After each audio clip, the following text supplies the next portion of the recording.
kampanye. Mari kita sama-sama berdoa sesuai dengan keyakinan dan agama kita masing-masing. Berdoa dimulai.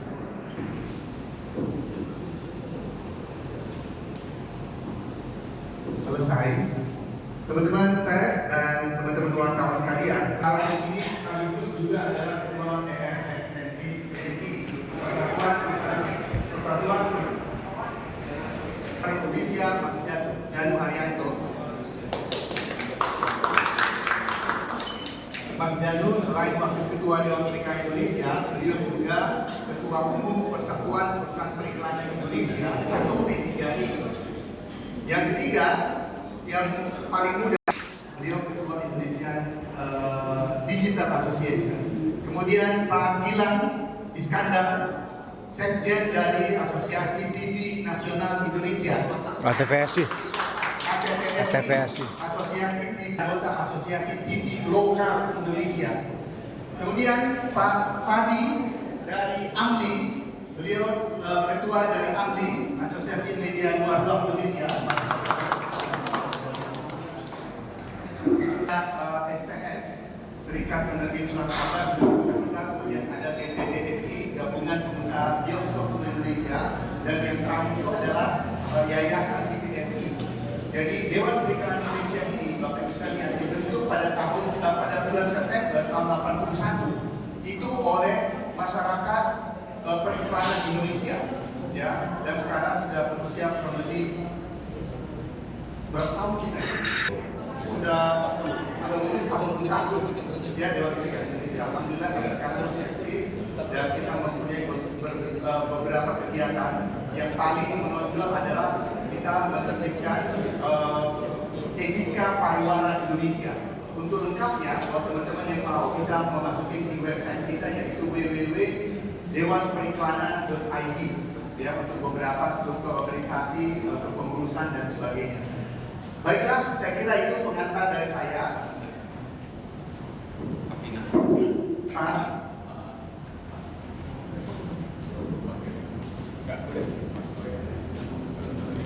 Oke, baiklah, saya kira itu Bapak Ibu sekalian, dan saya akan Iskandar, Direktur Eksekutif dari Dewan Perikanan Indonesia.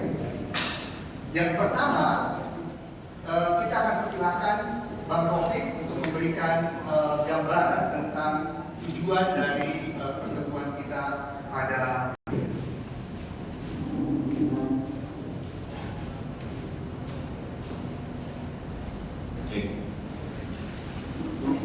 Assalamualaikum warahmatullahi wabarakatuh. Salam sejahtera untuk kita semua. Selamat pagi Bapak-bapak dan Ibu sekalian. Pada tahap ini konstituen Dewan dari Asosiasi Radio Swasta SSNI, kemudian dari Asosiasi Televisi Swasta Indonesia ada TPSI, kemudian ada teman-teman dari P3I, Pak Janu, kemudian ada IDA Indonesia Digital Association, ada Mas Kenny, kemudian ada teman-teman dari Media Luar Indonesia. Jadi Bapak Ibu, waktu yang disempatkan bisa berkumpul pagi ini, mudah-mudahan pertemuan hari ini membawa manfaat buat kita semuanya. Bapak Ibu sekalian, pengaturan tentang iklan produk tembakau dan turunannya itu selama ini memang diregulasi dan ketat regulasinya nyetok. Misalnya saja untuk di radio dan di televisi itu diatur dengan sangat ketat lewat Undang-Undang Penyiaran, Undang-Undang Nomor 32 Tahun 2022 tentang penyiaran. Di dalam Undang-Undang Penyiaran, aturan turunannya diatur bahwa iklan produk tembakau dan turunannya hanya boleh disiarkan jam 21.30 sampai jam 05.00. Di luar itu, radio dan televisi bisa dapat teguran yang sangat keras dari Komisi Periklanan Indonesia, Komisi Penyiaran Indonesia. Sudahlah jam tayangnya hanya boleh malam hari, agak bingung gitu kan, siapa dengerin radio jam segitu, siapa nonton televisi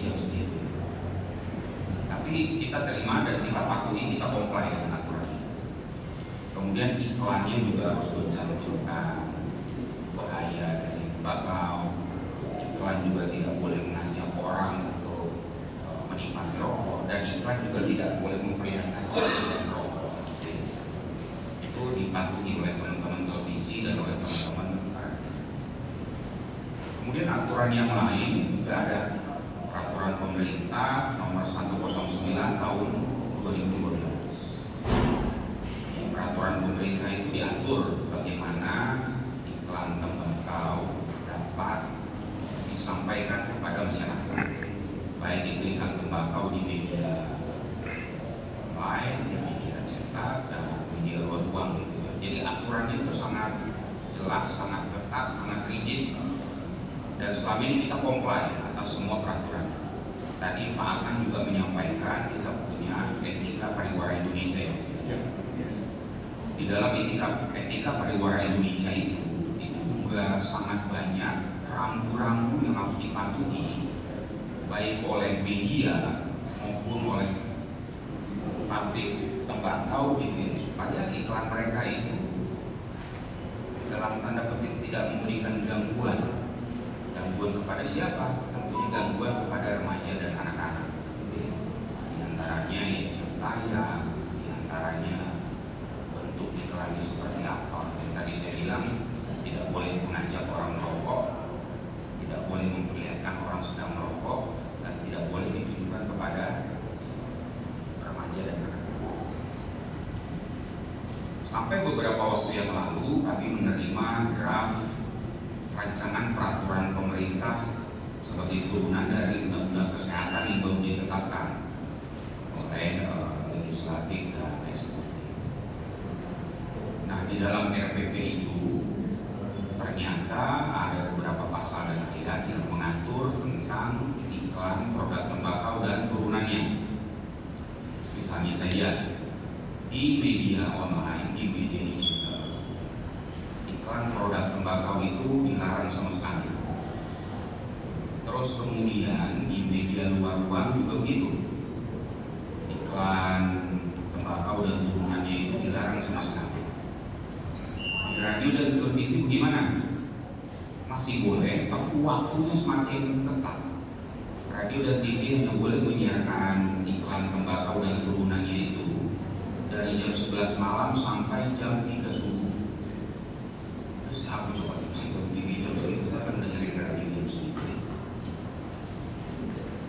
Nah, kemudian kami dari Dewan Periklanan Indonesia yang konstituennya macam-macam nih.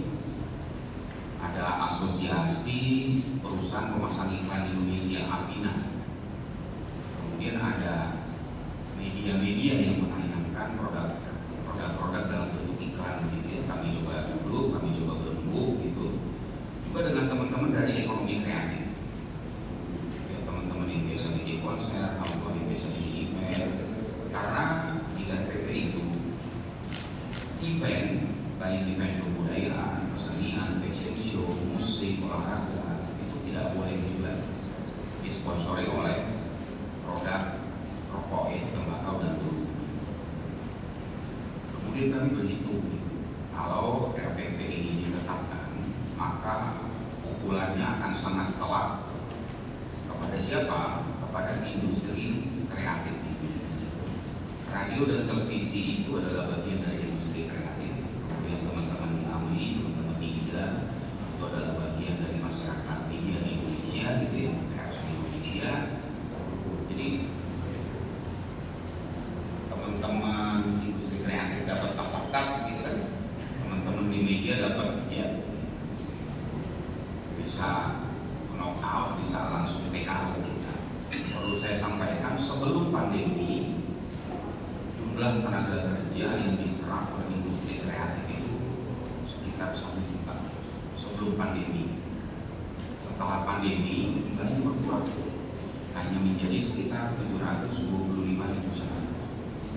Kami khawatir kalau RPP ini ditetapkan oleh pemerintah seperti draft yang pernah kami terima, kemungkinan angka itu akan semakin berkurang. Menurut hitung-hitungan kita, mungkin hanya akan tinggal 625.000 sampai 650.000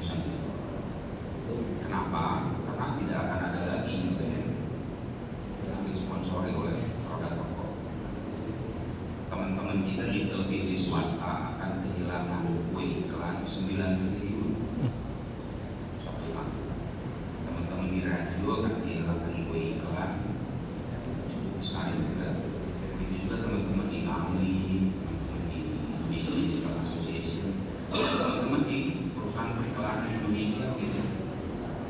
Karena akhirnya tentu tidak ada lagi kontrak kerjasama dengan perusahaan tembakau itu. Nah, kenapa kami melakukan konferensi pers ini gitu ya? Kami sebagai Dewan Periklanan Indonesia, sebagai stakeholder yang berkaitan langsung dengan rancangan peraturan pemerintah ini, mencoba untuk menghubungi pemerintah yang menyusun RPP ini. Kami coba menghubungi bapak-bapak dan ibu di Departemen Kesehatan. Kami juga coba bersurat ke Istana Negara dengan tembusan hampir semua menteri. Ada Pak Menko Marves, kita tembuskan juga ke Menteri Sekretaris Negara, kita tembuskan juga ke Menteri Kesehatan, kita tembuskan juga ke DPR gitu. Tapi alhamdulillah surat yang kita kirim itu belum dapat tanggapan sampai sekarang. Nah, karena itu kita coba kumpul, kita coba sampaikan ini kepada masyarakat luas, sekaligus juga kepada pengambil keputusan agar pendapat kami bisa didengar, agar pendapat kami itu bisa menjadi sesuatu yang melandasi penyusunan RPP kesehatan. Kita tahu produk tembakau itu memang harus diatur. Kita juga nggak pengen remaja-remaja dan anak-anak itu menjadi perokok begitu ya. Tapi kita harus lakukan dengan bijak, jangan sampai dia memberikan pukulan kepada industri kreatif, kepada media, kepada agensi periklanan, sehingga akhirnya seperti yang saya sampaikan tadi, jumlah tenaga kerja yang bisa diserap di industri kreatif akan semakin berkurang. Saya pikir itu paparan dari saya sebagai pemicu diskusi ya. Selanjutnya teman-teman dari konstituen yang lain, Dewan Periklanan Indonesia akan menyampaikan juga apa pendapatnya tentang RPP. Selanjutnya Mas Gilang. Terima kasih. Assalamualaikum warahmatullahi wabarakatuh. Saya Ibu Iskandar, Sekjen dari Asosiasi Televisi Swasta Indonesia.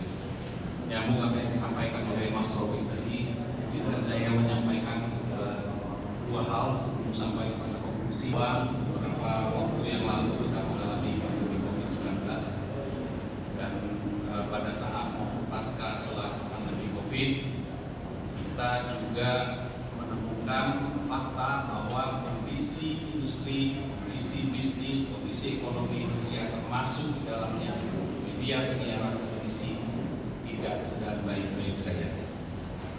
Dan ini melahirkan dampak yang serius bagi televisi karena pertama revenue pasti berpengaruh turun.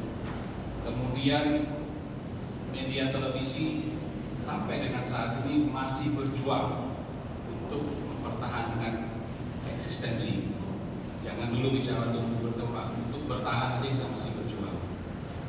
Dan sampai saat ini semua stasiun televisi berusaha keras untuk tidak sampai melakukan pemutusan hubungan kerja terhadap karyawan, karena PHK ini akan menimbulkan dampak. Dibutuhkan suasana yang kondusif agar industri media terutama